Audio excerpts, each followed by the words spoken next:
Hipotiroidismo, ¿no? Hipotiroidismo, obviamente, hablamos de una disfunción más bien de la síntesis de hormona tiroidea. Solo que le vamos a agregar una entidad diferente a lo que era el hipertiroidismo. En el hipertiroidismo prácticamente tenemos dos entidades que serían el aumento de la síntesis de hormonas tiroideas dependiente de TSH e independiente de TSH. ¿Sí? Y ahora diferenciar en el hipotiroidismo que existen varias diferencias otra vez, inclusive una de ellas es la resistencia a la hormona tiroidea. ¿Sí? Así como escuchamos que hay resistencia a la insulina, por ejemplo, ¿verdad? Ocurre algo parecido también con las hormonas tiroideas, donde existe una resistencia. Vamos a ir a hablar de cada una de ellas. Uno, el hipotiroidismo primario. El hipotiroidismo primario, obviamente hablamos netamente de la glándula. ¿Qué significa? Que la glándula no está produciendo las cantidades suficientes de hormona tiroidea. Como ven, es el 90-95% de los casos corresponde a lo que es un hipotiroidismo primario. O sea, la posibilidad de que fallen en el diagnóstico de un hipotiroidismo primario es ínfima. Hay una gran cantidad de casos, principalmente, y todos relacionados con el hipotiroidismo primario. Y esto podría ser por un proceso autoinmune, déficit o exceso de yodo, así como le estaba diciendo. Por ejemplo, en personas, pongamos, de ciertas regiones en donde tuvieron alto consumo de yodo durante la niñez y luego se trasladan a otra zona en donde la sal, por ejemplo, no tiene nada de yodo, obviamente van a llegar a sufrir un hipotiroidismo. O lo contrario, ¿no? Así como le dije, es lo más común en Paraguay, personas que durante su vida no recibieron aporte de yodo y llegan ya en un estado, o sea, en un estado de adultez, y obviamente de repente reciben yodo y hay una disfunción también de las glándulas tiroideas. Y también tenemos el iatrogénico, o sea que esto ya sería por una causa secundaria a un proceso principalmente relacionado con el hipertiroidismo. Como por ejemplo acá el empleo de yodo radioactivo, así como habíamos dicho, el tratamiento de elección hoy en día es para el hipertiroidismo, el tratamiento con yodo radioactivo, también posterior a la tiroidectomía, a la radioterapia o algunos de los medicamentos antitiroideos. O sea, el iatrogénico va más relacionado con una disfunción causada, ¿verdad?, por algún mal manejo en el tratamiento. El secundario, ya salimos de la tiroides y nos vamos a la otra glándula. ¿Cuál era? La adenohipófisis. La adenohipófisis. Entonces, el problema ya no está en la glándula en sí, en la producción de la hormona tiroidea por las glándulas, sino que más bien a nivel adenohipofisial. ¿Sí? Las causas pueden ser el panhipopituitarismo, o también llamado síndrome de Sheehan. Ustedes ya tuvieron gineco, ¿verdad? ¿Hablaron ya del síndrome de Sheehan? Nunca hablamos. Bueno, el síndrome de Sheehan es una patología causada normalmente por el parto natural, ¿sí? El esfuerzo que hay, y esto llega a producir normalmente un estado de hipercoagulación sanguínea y obviamente va a producir un infarto a nivel de la adenohipófisis. ¿Sí? Entonces, ¿qué llega a ocurrir? Al producir un infarto hay una desestimulación adenohipofisial y obviamente no solamente vamos a tener cambios a nivel hipofisiario, sino que más va a abarcar mayor cantidad de glándulas. También hay neoplasias o la cirugía o radioterapia en la base del cráneo. O sea que la patología en sí, ¿dónde se ubica? Adenohipófisis. Eso es lo que tiene que ver. Primario, secundario, adenohipófisis. Vamos a ir en el terciario. Dice, el hipotiroidismo terciario es poco frecuente y se debe a la disminución de la secreción de la hormona liberadora de tirotropina porque infiltran el hipotálamo, como por ejemplo el craneofaringioma, el amartoma o la sarcoidosis. O sea que ya son otras entidades fuera de la adenohipófisis que van a llegar a producir una baja captación de la hormona liberadora de tirotropina, que sería el TRH, una disminución del TRH, ¿verdad? Y obviamente eso va a llegar a afectar la adenohipófisis y va a llegar a afectar a la tiroides, ¿verdad? Y así, o sea, prácticamente actúa a nivel hipotalámico, ¿verdad? O sea, el hipotálamo se ve complicado por alguna de estas patologías que obviamente van a llegar a interferir tanto sea en la estimulación adenohipofisiaria y allá la tiroides. Y como bien le había mencionado, existe una entidad muy parecida a la diabetes tipo 2, ¿verdad? Que se llama hipotiroidismo periférico o el cuaternario, ¿verdad? En donde existe una resistencia al T3 y T4 por parte de los tejidos. ¿Sí? Ahora el diagnóstico. Obviamente el diagnóstico lo vamos a llegar a hacer a través del análisis de sangre, donde vamos a tratar de interpretar. Ahora, les pregunto a ustedes, si estamos hablando de un hipotiroidismo primario es la tiroides, ¿cómo va a estar el T3 y T4? ¿Cómo va a estar TSH? Exactamente. O sea que vamos a llegar a tener T3 y T4 alto, bajo y TSH alto. O sea que la adenohipófisis va a estimular a la tiroides, pero la tiroides no va a producir absolutamente nada. Ahora, el secundario, ¿cómo va a estar nuestro T3 y T4? Va a estar bajo también. Y TSH va a estar bajo. Exactamente. ¿Vieron cómo no es difícil? Facilísimo. ¿Eh? Ahora, el problema ya viene en el terciario. ¿Por qué? Porque vamos a llegar a tener T3 y T4 bajo. TSH bajo. Bajo también vamos a llegar a tener. O sea, ¿cómo vamos a diferenciar entre secundario y terciario? Hay una prueba que se llama la prueba del TRH, que justamente al paciente se le aplica y obviamente se ve si se estimula o no se estimula la producción de TSH.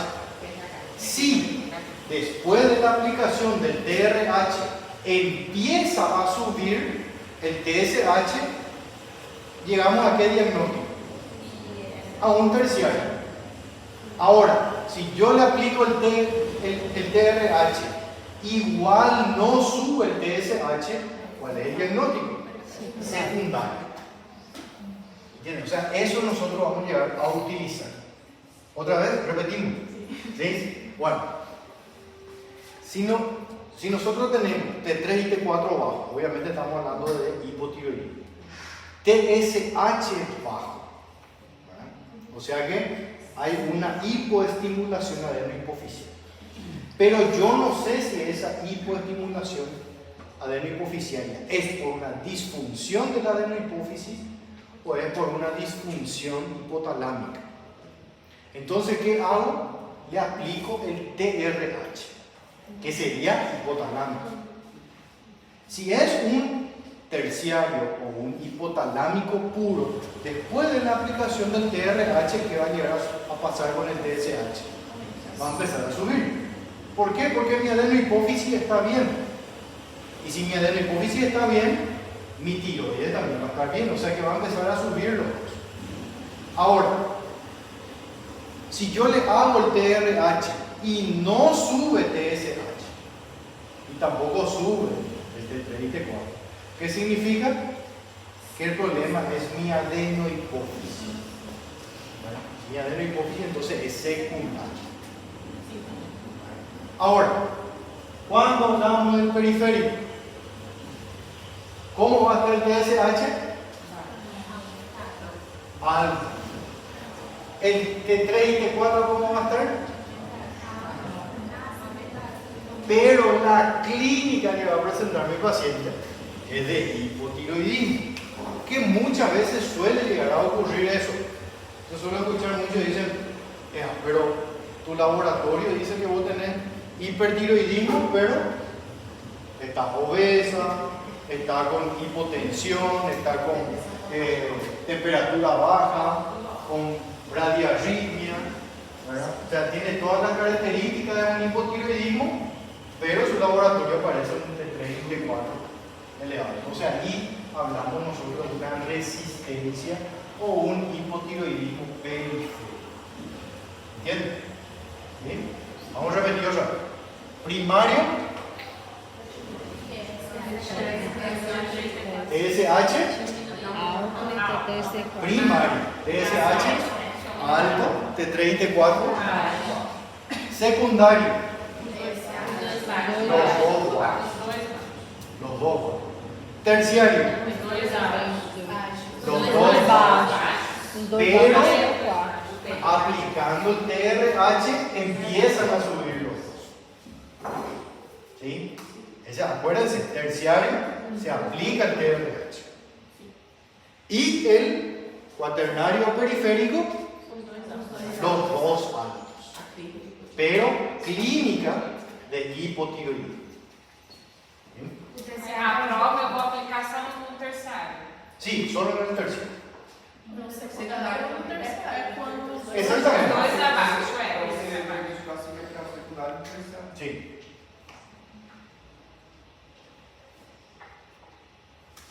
Bueno, los síntomas, obviamente vamos a hablar totalmente lo contrario del que hace rato estuvimos hablando. Uno, primerito, la bradicitia. ¿Saben lo que es la bradicitia? Lo que ustedes tienen cuando se les entrega el examen. ¿Qué pasa? El pensamiento lento. Ese es el clásico paciente paraguayo. Están entre dos en el consultorio, el médico y el paciente, y le dice: señora, ¿cómo te llamas? ¿Yo? O sea, no va a estar, ¿verdad? O sea, tiene esa disminución inclusive de la captación de su entorno. Cuando hablamos de una bradicitia, obviamente entendemos que el proceso de la información a nivel encefálico obviamente está lento y disminuido. ¿Sí? El paciente le cuesta más interpretar las cosas. Ustedes le hablan y es como que tiene que parar para analizar lo que ustedes le están diciendo y luego te responden. ¿Sí? Bradilalia. ¿Saben lo que es la bradilalia?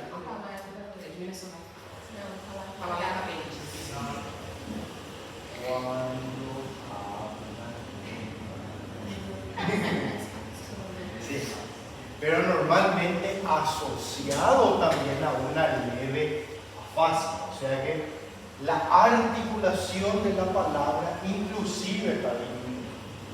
¿Sí? Aparte de hablar lento, despacio, también la articulación se ve afectada. Entonces esa es la bradilalia.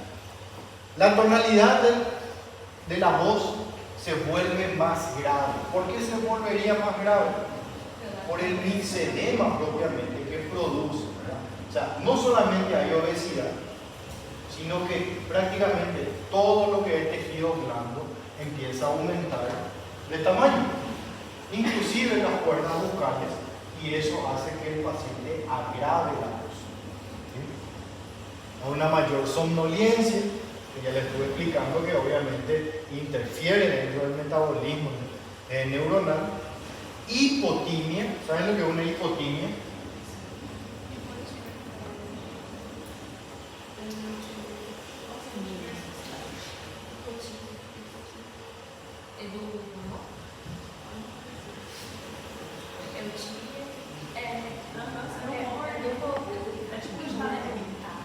Exactamente, está como parece fuera del mundo.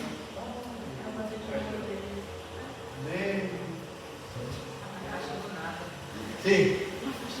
Vive porque respira, ¿verdad?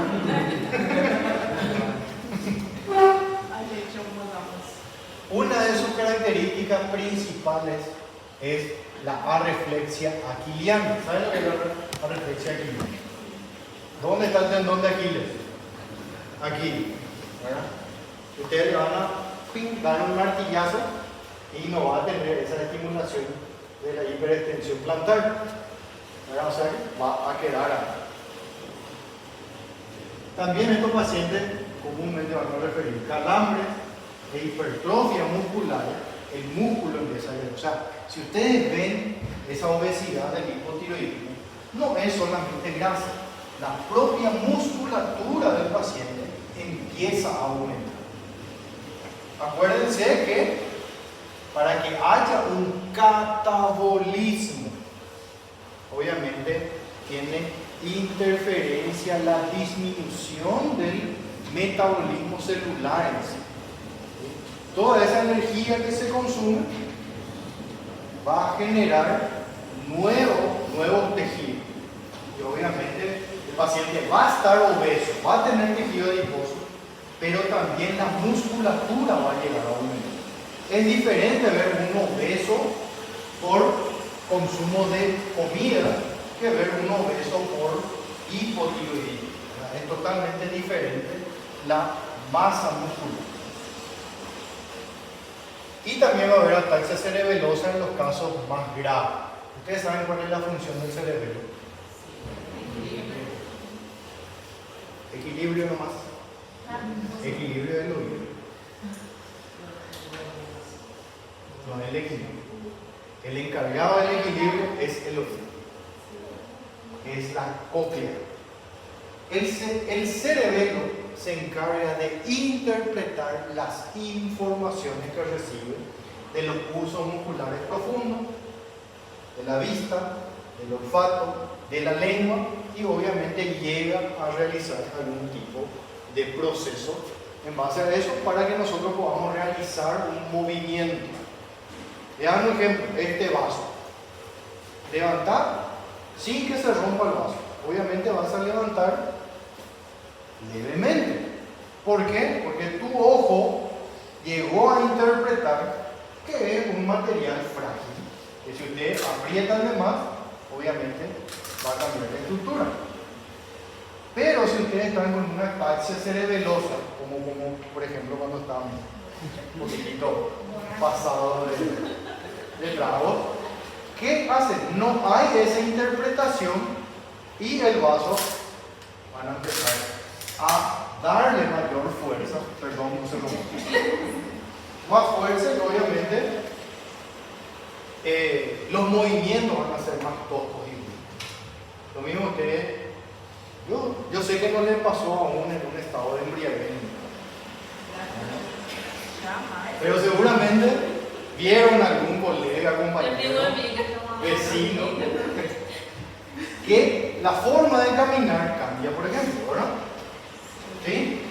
¿Por qué? Nosotros, ¿qué necesitamos para caminar? Híjole, una cantidad increíble de músculos, ¿verdad? Que obviamente tiene que estar completamente coordinado. No es solamente mover la pierna.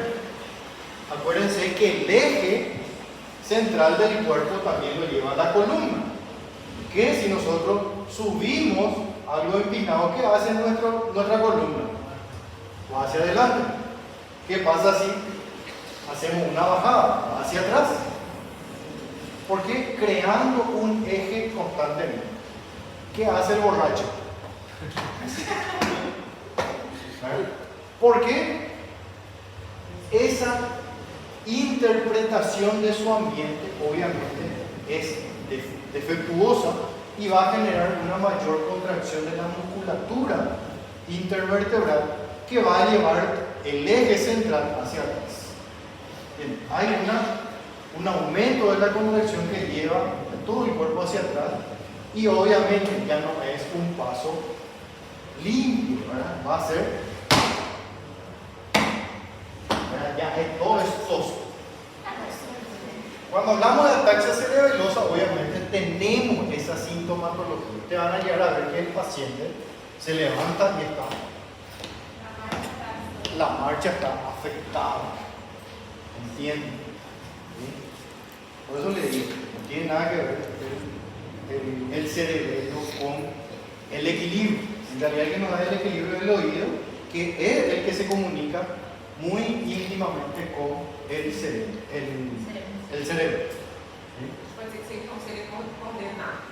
¿Cómo? Coordenar, então. Exactamente. Trae información y le dice, esto vas a generarle energía. Eso es lo que hace prácticamente el cerebro.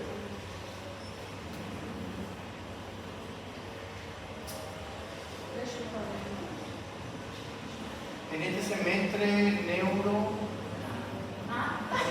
¿Ustedes tuvieron el semestre pasado? Não. Entonces tienen conmigo.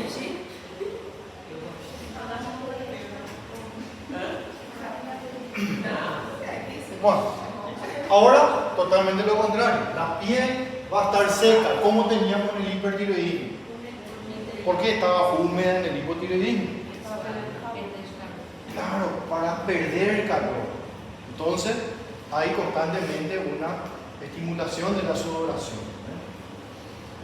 Sin embargo, el hipotiroidismo está piel seca, áspera, fría, obviamente porque todo el metabolismo está disminuido, va a estar dura y mixedematoso, o sea que va a aparentar inclusive que tiene edema por el tamaño del tejido adiposo.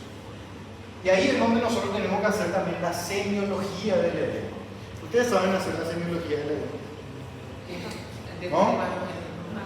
¿Cuál es el signo clásico del edema? La fobia, ¿verdad? O el godet. Que aprietan y tienen que quedar hundidos. ¿Sí? Cuando hablamos de un edema frío, obviamente tiene mucho que ver con la temperatura. Edema frío, edema caliente. Edema caliente normalmente asociado a algún proceso inflamatorio. ¿Sí? Y el edema frío relacionado ya con algo sistémico, que podría llegar a ser no solamente,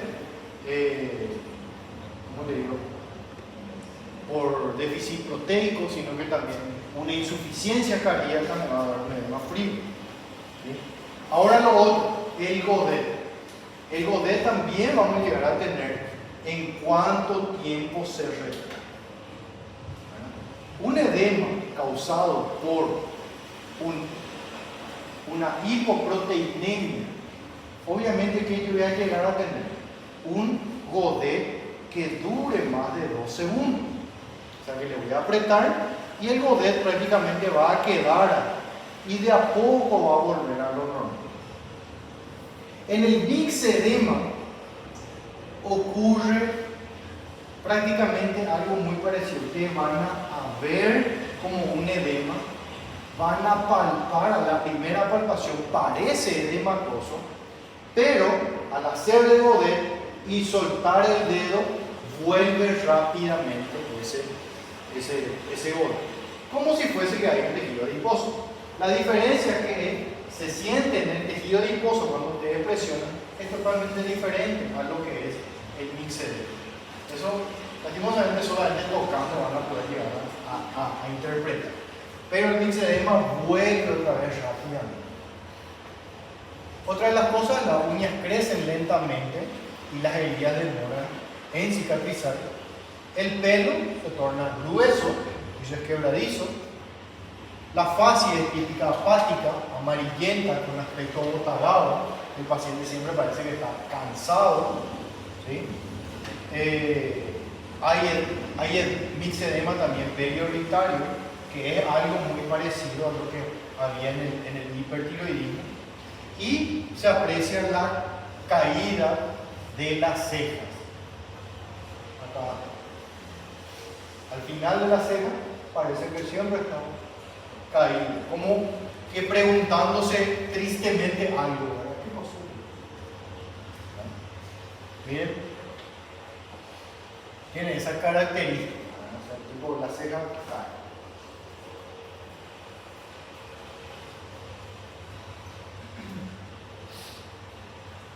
Ahora ya un poquitito más sistémico, o sea, en la cardiovascular va a haber una bradicardia sinusal, una disminución de la intensidad de los ruidos cardíacos ¿verdad? Que podría deberse a varias causas. Uno, el bajo requerimiento energético, así como estuvimos hablando hace rato. El corazón en un hipertiroidismo trabaja 4, 5, 6 veces más de lo normal. Sin embargo, en un hipotiroidismo trabaja menos. Entonces, el requerimiento de volumen o de flujo es mucho menor que lo que tendría en un estado normal. Entonces, el ruido cardíaco puede llegar a ocultarse un poquitito más disminuido. Además de eso, el propio mixedema o el tamaño de la masa que hay a nivel torácico va a hacer que el ruido sea menos perceptible. Va a haber aumento del tamaño de la silueta cardíaca por derrame pericárdico. Aquella es exagerado, ¿verdad? Pero es como más o menos para interpretar que hay un derrame, un pequeño derrame. Puede haber hipertensión arterial en el 10% de los casos.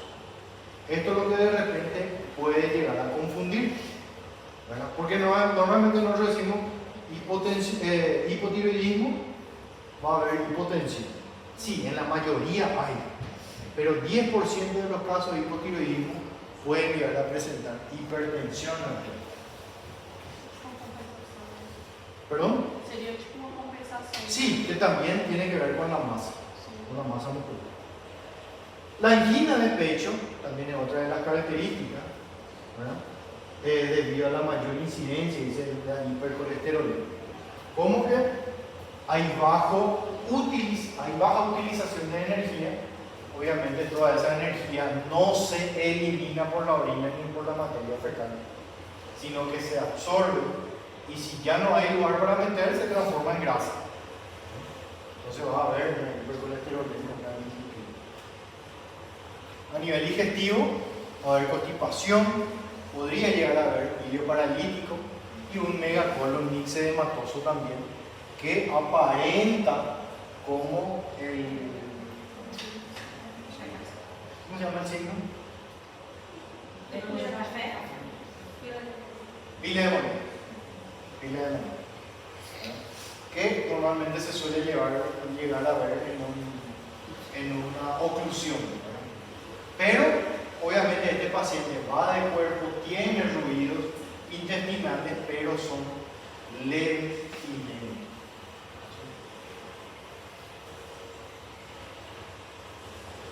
En las manifestaciones ginecológicas puede haber hiperpolimenorrea, sangrado intermenstrual o amenorrea, va a haber disminución de la libido y lo más común es la infertilidad. Sistema respiratorio, ¿se acuerdan que en el otro le había dicho pero no estaba en la diapositiva? Que puede asociarse a una taquipnea, ¿sí? Obviamente la mayoría de las literaturas hablan, principalmente en las literaturas de guías, que taquipnea nosotros llamamos recién de 25 respiraciones por minuto para arriba, a pesar que lo normal es de 16 a 20. ¿Sí? ¿Qué pasa? En esto, el paciente con hipertiroidismo normalmente llega a tener su frecuencia respiratoria entre 23, 24 o 25 respiraciones por minuto. O sea que tampoco es una taquipnea, pero su respiración está por arriba de los valores normales. En el hipotiroidismo, lo contrario, la respiración se hace lenta y más superficial. ¿Por qué más superficial? Porque no tiene fuerza a nivel torácico. Entonces levemente mueve el abdomen nada más. Hay apnea del sueño y derrame pleural también. Esto también ya es exagerado.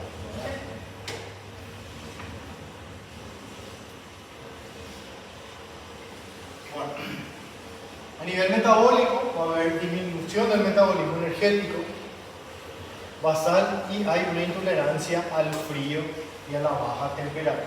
Que van a llegar a ver que estos pacientes 35 grados afuera y están con una campera, ¿verdad? Con algún tipo de abrigo, porque obviamente sienten frío. Y también vamos a llegar a ver que todo lo que es su metabolismo energético va a estar alterado, principalmente el azúcar. Estos pacientes ¿cómo se imaginan que van a tener sus niveles de azúcar? Elevado.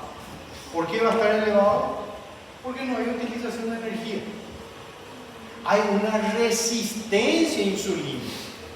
¿Pero por qué hay resistencia insulínica? Porque la insulina solamente encuentra dónde instalarse cuando el músculo necesita. Y obviamente, si no hay movimiento, el músculo no tiene aperturas para que entre la insulina y obviamente meta a la glucosa.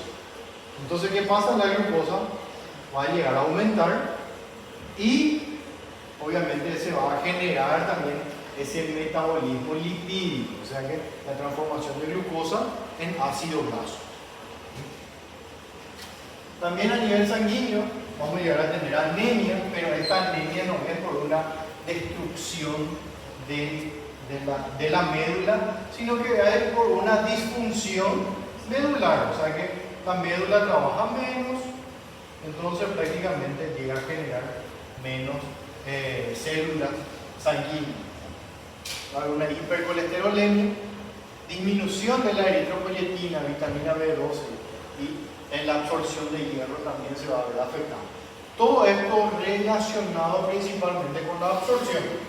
Si hay menos peristaltismo, menos secreción a nivel gastrointestinal, obviamente va a haber menos absorción de ciertos nutrientes.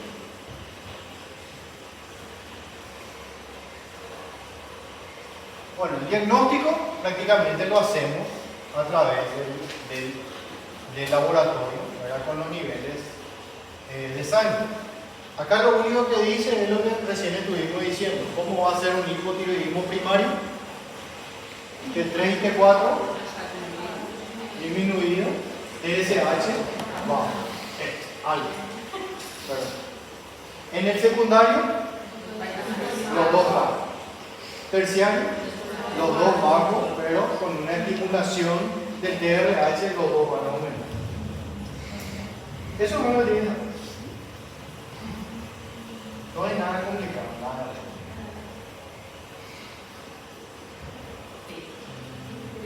Mire, y así como le dije en el hipotiroidismo periférico, T4 y TSH por las nubes, pero la clínica del hipotiroidismo. Obviamente los mismos laboratorios que le vamos a llegar a hacer. Que sería, obviamente, en primer lugar, necesitamos algo de imagen, ¿verdad? Ver si es que hay algún tipo de disfunción a nivel morfológico. En este caso sería, por ejemplo, algún tipo de bocio que puede estar ahí. La ecografía no es el gol estándar de diagnóstico, pero nos ayuda a nosotros, ya que es barato, rápido acceso, rápido diagnóstico, ¿verdad? Y entonces, normalmente es un estudio que sí o sí se tiene. La tomografía también solemos llegar a hacer y la gammagrafía, igual que en el otro. Ahora, algo que es importante que ustedes sepan, que creo que nos da la diapositiva.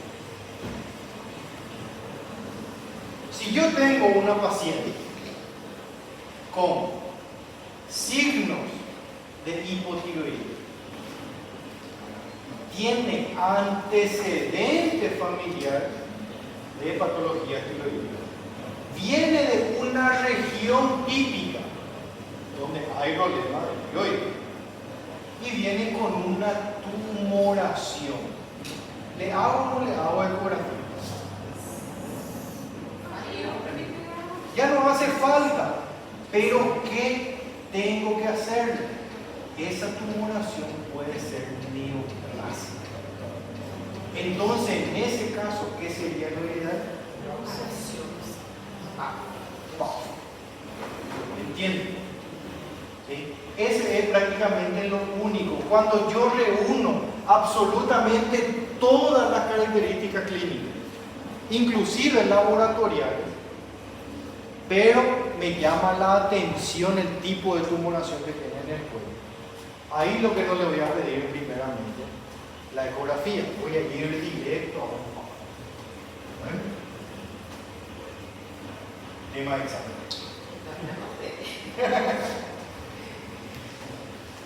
Bueno, diagnóstico diferencial. Obviamente yo tengo que pensar en alguna patología. Uno, que me va a dar aumento de peso, ¿sí? Que me va a dar disminución de la parte psicomotriz principalmente, que es donde voy a llegar a tener alteración hemodinámica principalmente con bradicardia o una hipotensión, y esto va siempre relacionado con el síndrome nefrótico, que es su principal, digamos, que diagnóstico diferencial. ¿Se acuerdan lo que es el síndrome nefrótico?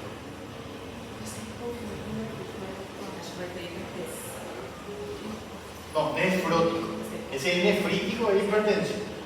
Nefrótico un poquitito más crónico, hay pérdida a través del la orina. Entonces mi paciente va a empezar a hematizarse. ¿Qué pasa? Todo ese volumen sanguíneo se ve disminuido porque no hay una proteína que le atrapa al agua dentro del torrente sanguíneo. Entonces, ¿qué va a llegar a ocurrir con la presión arterial? Va a empezar a disminuir. Lo único que de repente puede diferenciar es que el paciente puede llegar a tener una taquicardia en vez de una bradicardia. Eso es prácticamente, ¿verdad? Pero después también ese hipoflujo a nivel cerebral obviamente le va a dar una bradiciquia, le va a dar todos los otros componentes también neurológicos muy parecidos. Y después dice el síndrome de Down, pero el síndrome de Down tiene una característica principalmente de fases, que es básicamente no hay como diferencia. Que pode simular o síndrome neuronal. Sí, eso ya es más bien para niños. A pesar que el síndrome de Down es algo que ustedes ya dieron pediatría. Sí, No pero sé si sea en pediatría o en gineco. Pero não tenemos síndrome neuronal. Síndrome de Down foi genética. Genético. ¿Y saben cómo se hace el diagnóstico? Sim, pela face, pero No, a nivel ecográfico. Tem uma característica específica. Ahí es. Uno va a haber una, ¿cómo se llama? Transescência bucal. Sí, la nuca no va a tener la curvatura típica que tiene, va a estar recta.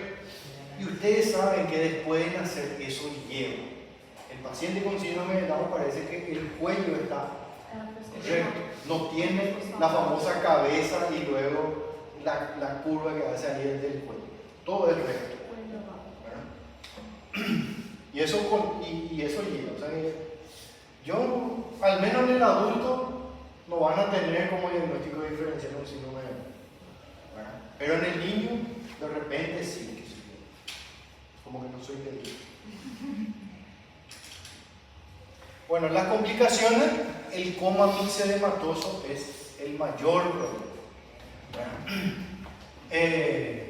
Obviamente que era el mixedema en este tipo de casos, ¿verdad?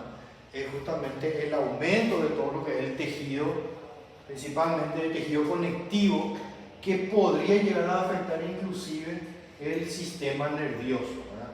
Disminuyendo ¿qué cosa? La transmisión de impulsos nerviosos, o inclusive generar una disfunción en la, ¿cómo se llama?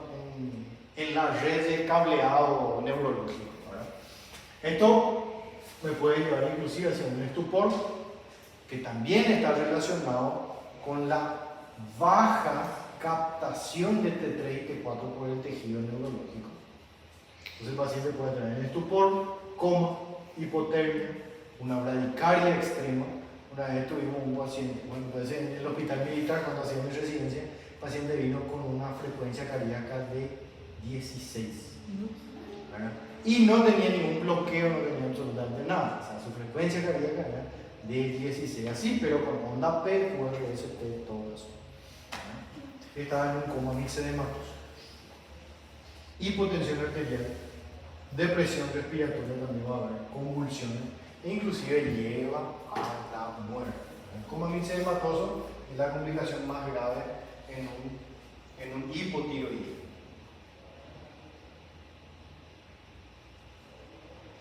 ¿Cuál es más grave? ¿Hipo o hipertiroidismo? Eu acho que o hipo, porque vai levar a morte, né? En realidad el hiper también lleva a la muerte a través de la tormenta tiroidea, ¿verdad? Pero para que un hipertiroidismo te lleve a la tormenta tiroidea, tiene que ser demasiado grave. ¿Por qué? Porque el paciente se siente mal y rápidamente acude al hospital. En el coma mixedematoso, el paciente que está luego desganado nunca sabe si está durmiendo porque está desganado o si está durmiendo porque está en un coma mixedematoso y está a punto de morir. No sabes. Ese es el gran problema. Entonces, de repente, podríamos decir que el más grave es el coma mixedematoso por hipotiroidismo, pero no porque es, digamos, el más grave en sí, sino que porque sus manifestaciones son de instalación aguda, pero el paciente no lo demuestra, por su estado. Obviamente, si es que está con un hipotiroidismo, ¿qué le vamos a tener que dar como tratamiento? Glándula, o sea, hormona tiroidea, que sería la tiroxina o lo que se da la levotiroxina, sería el T4. T4 es lo que le damos como tratamiento. Y obviamente se inicia en dosis baja de 25 a 30 miligramos por día. Y ahí evaluamos. Acuérdense de algo. Nunca en el primer tratamiento ya van a acertar la dosis. Nunca. O sea que a este paciente siempre tienen que decir: señora, te voy a iniciar T3 y T4, o sea, tu levotiroxina, pero vas a venir otra vez en una semana. Mientras, ¿qué vas a hacer? Te vas a controlar tu presión, te vas a controlar tu frecuencia cardíaca. ¿Por qué? Porque si su bradicardia continúa, si su hipotensión continúa, significa que tengo que aumentarle la dosis. ¿Sí? Sin embargo, si es que viene con una taquiarritmia o viene con una hipertensión, obviamente significa que ya me pasen la dosis. Entonces es bastante importante que ustedes manejen la hemodinamia en el paciente que van a iniciar su tratamiento con T3, con T4, sería la levotiroxina. Y solamente eso, o sea, no hay otro secreto, ¿verdad? Este tratamiento, una vez que ustedes inician, ya los controles le van a hacer cada 3 meses. Eso van a leer en el libro de Washington. Cada 3 meses, si es que ya acertaron con la dosis, le hacen los controles cada 3 meses. ¿Sí? Normalmente, a no ser que sea un inflamatorio, ¿verdad? Porque el inflamatorio en el hipotiroidismo se llama Hashimoto, y el inflamatorio en hipertiroidismo se llama Graves' vascular.